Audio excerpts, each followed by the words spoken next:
Assalamualaikum warahmatullahi wabarakatuh.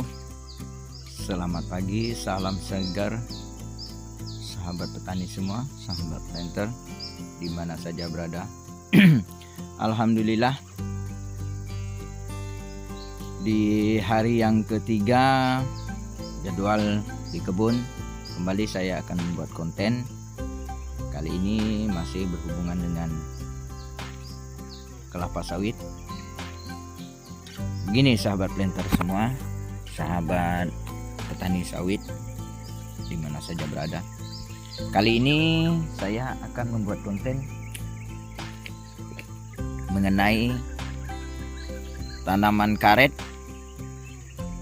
yang berada di sekitaran tanaman sawit. Nah, ini dia tanaman sawit kita.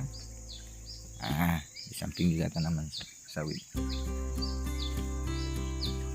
Sedikit menilik sebelumnya, terdahulu memang tanaman karet ini pertama ditanam sebelum adanya sawit ini. Nah, sekarang pilihan 95% di lokasi kebun ini adalah sawit yang sudah berusia ini di atas 10 tahun, mungkin 11 atau 12 tahun. Begini sahabat planter semua, di dalam budidaya kelapa sawit itu yang dalam tanda kutip diharamkan di dalam perkebunan kelapa sawit: rumput ilalang, anak kayuan, dan rumput yang menjalar atau yang merambat sehingga bisa menggumpal di dedahan pepohonan kelapa sawit. Nah, berkenaan dengan gulma 3 jenis yang diharamkan di dalam kelapa sawit tanda kutip, termasuk anak kayuan. Nah, ini dia yang dinamakan anak kayuan karena sebelumnya pohon karet ini adalah termasuk anak kayuan, sehingga sekarang menjadi ambahnya kayu atau pohon karet yang sebenarnya. Sebenarnya ini pohon karet yang sangat bagus, yaitu karet unggul. Nah, terlihat dari darah atau torehan yang masih aktif juga bagus. Tetapi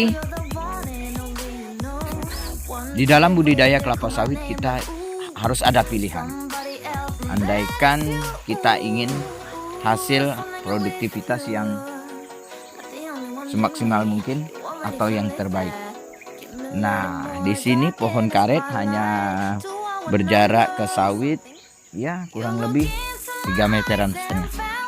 Karena dia hidup di antara pertengahan jarak baris antara sawit, yaitu ini 9x9 tanaman sawit, sangat ideal sekali. Nah, kita bisa dilihat ini perebutan unsur hara di dalam tanah. Terlihat akar sudah menjalar kemana-mana sehingga merambat ke daerah sawit. Nah, di situ dia akan berkolaborasi di dalam perakaran sehingga saling berebutan untuk menyerap unsur hara yang terdapat di dalam tanah. Ya, bahasa kita berebut untuk mencari makan. Nah, dampak signifikan yang bisa kita lihat, terlihat sahabat planter semua. Nah, pohon sawit kita seperti jonggok. Kalau kita lihat-lihat, nah, ada satu saja buah di pohon kelapa sawit ini. Nah, di sekitaran. Oke, kita lihat kembali.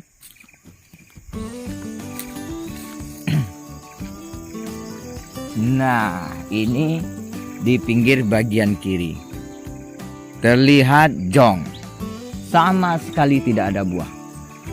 sama sekali tidak ada buah. Oke, kembali lagi, ini pohon karetnya. Kembali kita melihat di sisi bagian utara. Nah, itu terlihat ada buah, tapi 1, 2,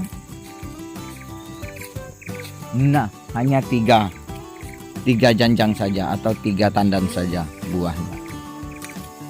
Di bagian barat, nah di sekeliling pohon karet, nah itu dia. Nah kita lihat pertumbuhan sawitnya pun sepertinya hidup segan mati tak mau. Nah terlihat pohon seperti mengecil, buah ya 1, 2 hanya 3, kemudian tumbuh bunga jantan yang banyak, buah ya saya rasa paling 5 atau 6 kiloan dalam pertandan, yang sangat tidak ideal sekali karena ini usia sawit sudah di atas 10 tahun. Seharusnya janjang di atas 20 kiloan atau sudah 30 kiloan per tandan. Nah itu dia sahabat planter semua, sebagai acuan atau motivasi kita. Saya tidak menyalahkan dari pohon karet ini karena pertama dan terdahulu saat belum budidaya kelapa sawit, ya mungkin petani di sini semua adalah berbudidaya dengan karet, sehingga ada beberapa pohon karet yang masih ditanam. Nah itu juga di sana masih ada juga. Nah sekarang kita punya pilihan. Hidup itu kita harus ada pilihan yang mana terbaik menurut kita. Nah selanjutnya, apapun yang kita tanam semuanya menurut saya baik. Nah kita sama-sama menghijaukan bumi kita, apalagi tanaman yang bisa mendongkrak perekonomian keluarga kita. Oke sahabat planter semua, untuk pendapat dan sarannya tulis di kolom komentar. Mari sama-sama kita sharing dan berbagi, sama-sama menghijaukan bumi kita dan sama-sama meningkatkan taraf hidup kita, terutama untuk keluarga dan orang-orang terdekat kita yang kita cintai. Oke, salam santun, salam sehat, salam petani Indonesia. Tidak lupa yang melihat channel Omar Borneo 82 ini, mohon subscribe, like, serta komen-komen yang bermanfaat bagi kita semua. Share kepada rekan semua sehingga menjadi tambahan pengetahuan kita. Kurang dan lebih saya mohon maaf yang sebesar-besarnya. Assalamualaikum warahmatullahi wabarakatuh.